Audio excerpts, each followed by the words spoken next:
The Reedy, Set, Grow podcast with Trish Reedy. Welcome to Reedy, Set, Grow. I'm your host, Trish Reedy, and this is the podcast that inspires you to grow into the person you are meant to be. So I'm a local mortgage lender here in Kansas City, and I love the community that we have here. We've got really amazing people. So I am excited to bring another inspirational Kansas Cityan to you all today. His name is Scott Poore. Hi, Scott. Hey, thanks for having me. Yeah, Scott's with, his company's called Mission Driven. Tell us a little bit about your story and how this all got started. Right. So about 7 or 8 years ago, I was working in corporate America. I was a sales guy, did a lot of what I would consider like kind of high pressure sales jobs. I was always the person that if they gave you the option of having the decent salary and no commission or the lousy salary and all commission, I was that commission guy. Yeah. Just very driven, very passionate about things that that I was involved in. And I got to a point with corporate America where I was just consumed with work. I was consumed with things that were never that important to me when I was younger, but became important because of greed. All I cared about was making a bunch of money, driving the nice car, taking the nice trips. And I just reached a point where I felt like I was really unfulfilled, not only professionally. Needed something more. Oh my gosh. Professionally and personally, I felt that way. Yeah. So I left my my job. I had a great company. I had security. I had benefits. I had 401k. Yeah. And I literally Benefits are important, They are right? so important, Yeah. especially with everything that's going on now. And I stepped away, and I didn't even know why I was stepping away. I didn't know what I was trying to accomplish by stepping away, but I was just out of gas. I mean, I was exhausted, and I even had friends and family members that were approaching me that were saying, you just don't seem happy anymore. Because I always felt like I was the one that would cheer everybody up. I was the one that smiled all the time. And that really, Wears on you after a while. Oh my gosh. Yeah. So I stepped back. I didn't know what I was going to do. I felt like I had a big weight lifted off me. But at the same token, the next day I thought, holy moly, I'm unemployed. I don't have benefits. What are you really trying to accomplish? But thankfully I had a few bucks in the bank, and I thought, I'm going to just, take some time, quote unquote, find myself, if that's even a thing. Yep. That's a thing. When you're 40 years old. Yeah. And I started volunteering at the shelter. Now, I'd done this before.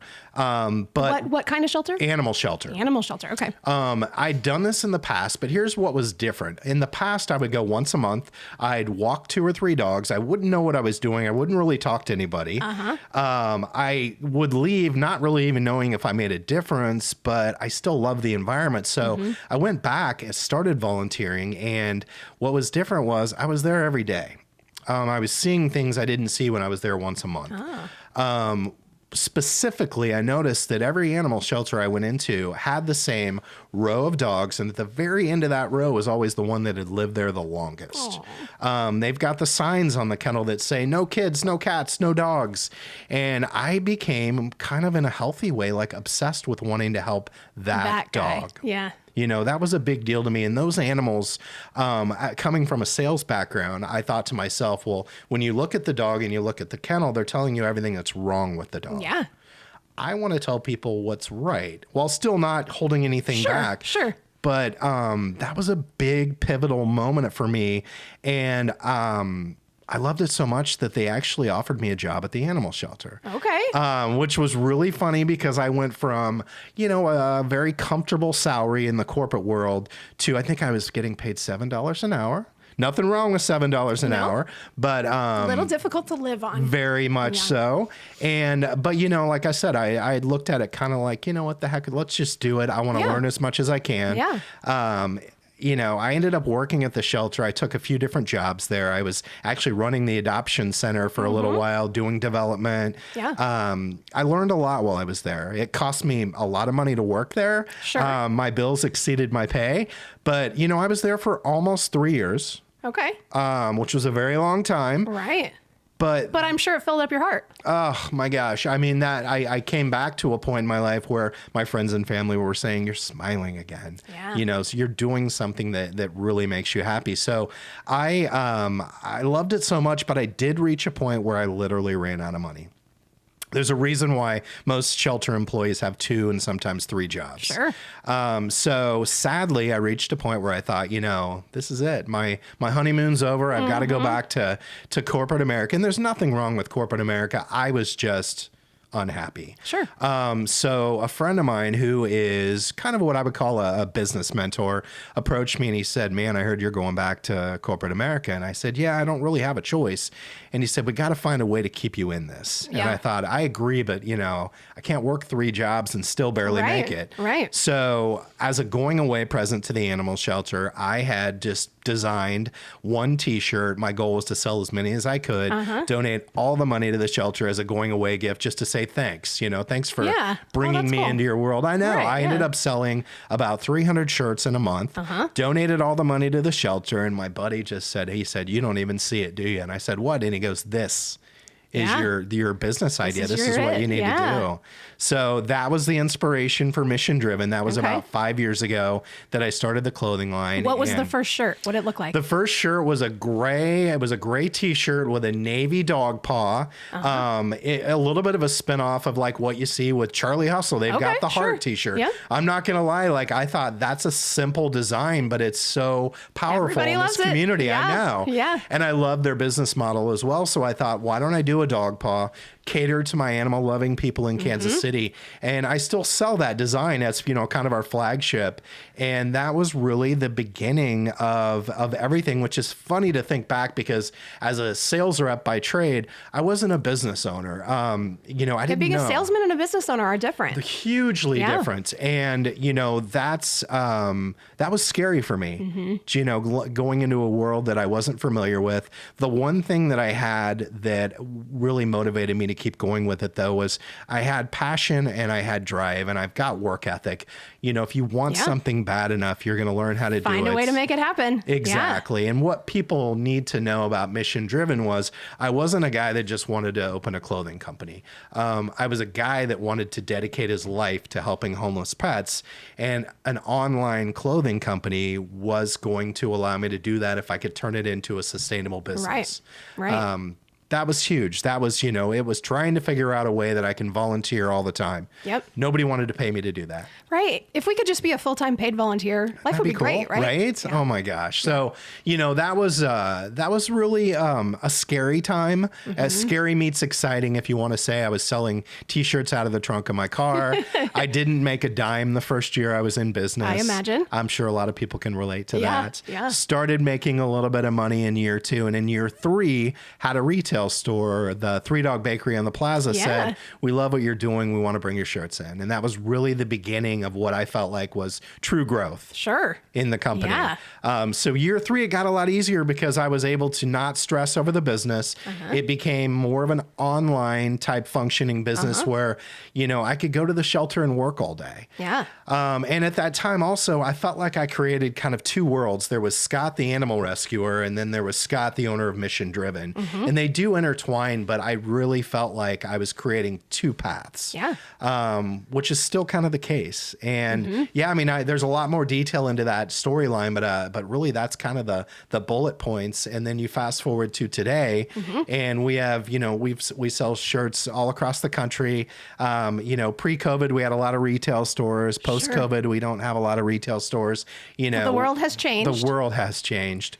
And we're making changes. But what's most important to me, and I will always appreciate people that support Mission Driven, though, is what I do when I'm not running my business, which is my volunteerism, my activism, my, donation drives, my fundraising. I mean, that's what really gets me out of bed every day. Yeah.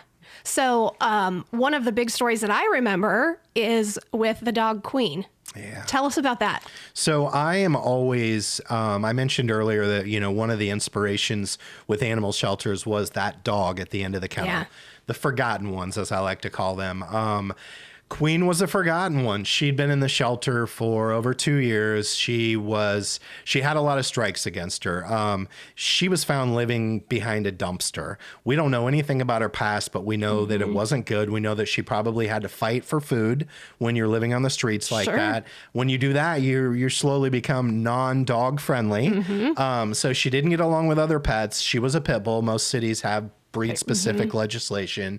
So those are two huge strikes on her. Right. And to be honest, she was rapidly declining in the shelter, so she didn't show well. What I mean by that is when you walk by her kennel, she doesn't jump up and get excited. Yeah. In fact, she wasn't getting out of bed. She was probably depressed. Oh, she was. She was giving up. So I had been visiting her for 2 years every day, loved her to death, did some videos for her. They weren't working. I felt like, we're promoting her to the same audience. Right. We need a new audience. So I thought to myself, what if I moved in the shelter? What if I lived with her and made a commitment that until she got adopted, I would live in the shelter? And, outside the box thinking is crucial with animals that have been in the shelter a long time.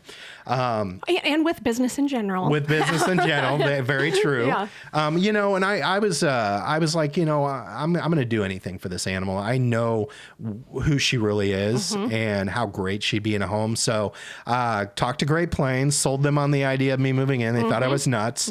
Moved in the shelter. I went to IKEA before I moved in the shelter because they gave me a 5-foot by 5-foot room to live with her. So I decorated it like a dorm room. Dorm rooms are really small. Right. I had a little desk for my laptop. I put a plant, some pictures on the wall. The bed that I slept on was actually an elevated Kuranda bed, which is made for dogs. Horribly uncomfortable. The animal shelter is about 50 to 55 degrees, which is really, really cold. Feels pretty good today outside. Yeah. But in an animal shelter with air conditioning. Trying to sleep. Oh my gosh. I can't imagine. Well, I knew that we would get a lot of press, and the press would be, telling her story to so many people. And after about a day and a half, we didn't get any press. And I thought, oh my God, I'm going to be living in here for the rest of my life. And then finally, I started doing some social media, some live streams, and a couple of TV stations picked it up. And just as quickly as a couple of local stations picked it up, a couple of regional stations picked up. And then the next thing I know, I had Ellen's producers calling. I had Rachel Ray's producers calling. Wow. I even had people messaging that said, Scott, you don't know me. I'm on business in Germany. You're all I see on TV. I can't read it. I know, right? I don't speak German, so I don't know. But I know you, and that was you. So it blew up, went viral. We started getting so much attention. I was like an exhibit at the zoo. People would walk by the shelter. They'd look through the glass. It really is in there. I know. And I thought, are people coming to just see the weird guy living at the shelter or the dog? And it took us it was our 8th day. And we not only found, a home for Queen, we found the perfect home. Aww. I mean, the kind of home you hope for every shelter pet to get. And it was great. We did, I set an exit for a Queen. I bought 10,000 rose petals. We walked her out, threw rose petals in the air. Just an unbelievable experience. But that was, that'll be one of my personal highlights for my rescue career for sure. Yeah. Now, I'm sure a lot of people have asked, why didn't you just adopt her yourself? Well, and a lot of people that don't fully know the situation, I don't adopt the animals I help. I have a unique dynamic at home. I've got my dog Leo, who's fantastic and does a lot for rescue that people don't know. I bring a different dog home from a different shelter almost every night. I take home animals that have come through neglect cases. I take home animals that have come through abuse cases, seized by the police, owner surrenders. I take animals that are really, really struggling, and I give them 24 to 48 hours away from the shelter. With Leo, I can't adopt every dog I help. I know that would be my problem. If I was volunteering every day, my house would be full. Right? We have 2 already. I would be in so much trouble. I probably wouldn't be married anymore because they'd all come home. Well, I did get a lot of people that don't really know me, and they said, I can't believe you didn't donate that dog or adopt that dog you love so much. And if you follow me on social media, you understand that it wasn't 2 days after Queen, I was helping another long-term dog. I mean, that's what I do. And sadly, the requests for help are way longer than I would ever be able to get to. So, I don't want another dog at home, and that's only because I want to continue to help shelter pets. Yeah. That's great. That's great.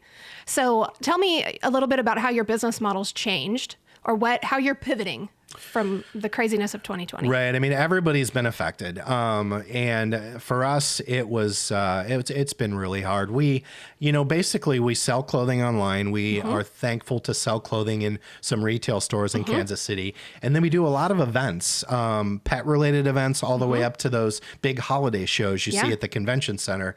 And when COVID kicked in, there was a lot of uncertainty. We didn't really know what things were going to look like. And then a couple of months into COVID, we definitely got a clearer vision of what our future looks like. We lost 90% of our retail stores. We lost 100% of our events that we do.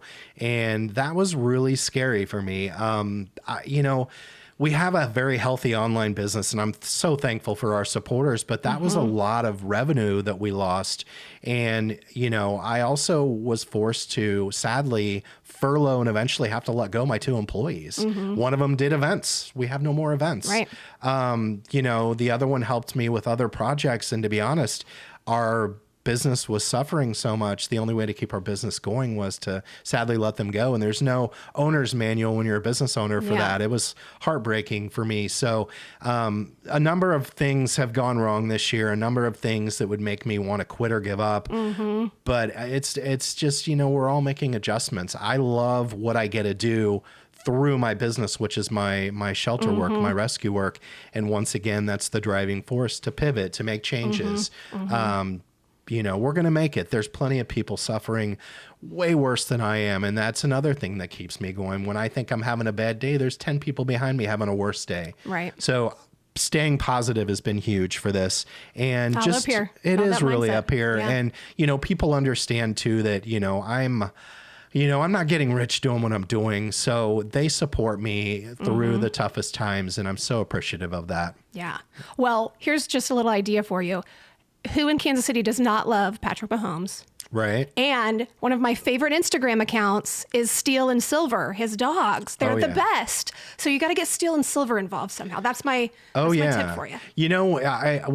Before he signed the $500 million deal, he was kind of approachable. You could get to him. Yeah. Once he signed that contract, everything changed. Man. But they are doing some great things. Yeah. I work very closely with a local pet insurance company, and Brittany, his fiance, does the same. So I'm so happy for them being in our community, and they are doing some things for rescue. So yeah, that's great. That's great. it's really Well, I want to appreciated. wrap up with 5 rapid fire questions. All right. My favorite part. Scott, what's your favorite quote? It's not about what you can get, it's about what you can give. Huge. Kind of how you live your life. It right? is. That's a great. quote that actually somebody caught me saying, and I didn't even plan it, and it's really stuck with me. Yeah, that's great. All right, you're getting pumped up for the day.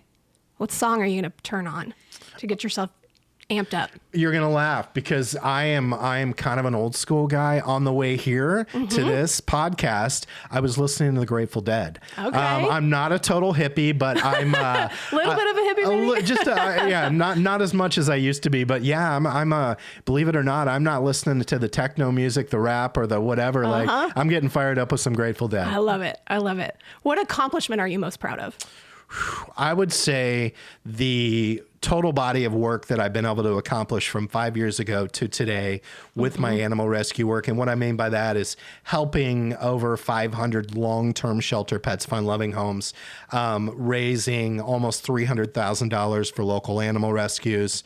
And today is another big one. I'm actually going to walk through the door at IKEA and spend $50,000 on their Tofbo bath mat, which I've actually turned into a bed for rural animal shelters. So in about 30 days, every homeless cat and homeless dog in all of Kansas and all of Missouri, for the first time ever, will be sleeping on a bed through the winter season. Wow, that's so that's great. a big, That's so cool. I know. That's so cool. Man. Super excited. Yeah. What are 2 things on your bucket list that you've yet to check off? 2 things on my bucket list. I would say number 1 is travel, and a really, really cool exotic travel, where I can not only visit a beautiful place, but also visit their version of their animal shelters. So it's kind of 2 birds with 1 stone. The other bucket list item that I created on a business plan 5 years ago was I want to be able to build a team of people, and I want to go and help animal shelters that are on financial life support and turn them into sustainable, profitable organizations that will have longevity. Yeah. That's important to me. Kind of a business bucket list item there. That's great. That's great. Okay, last question. Fill in the blank. I am most inspired by. Boy, I am inspired by anybody that's dedicated their life before me in animal rescue. There's so many people out there that are doing so much with so few resources. I'm inspired by the animals that are in the shelter, the ones that have lived there a long time that haven't given up yet. You know, a lot of my inspiration is through the rescue community, and obviously I'm thankful to have been brought up with great parents. Also inspired by them. Yeah, that's great. That's great. Well, thank you so much for joining us. Thanks for being an inspiration to our community and doing everything you do for animal shelters here in Kansas City and soon across the world, right? That's the goal, right? Thanks for having me. Yeah. Thank you all for joining us and hearing Scott Poore's story and hearing about Mission Driven. This has been Reedy, Set, Grow. Have a great day. The Reedy, Set, Grow podcast with Trish Reedy.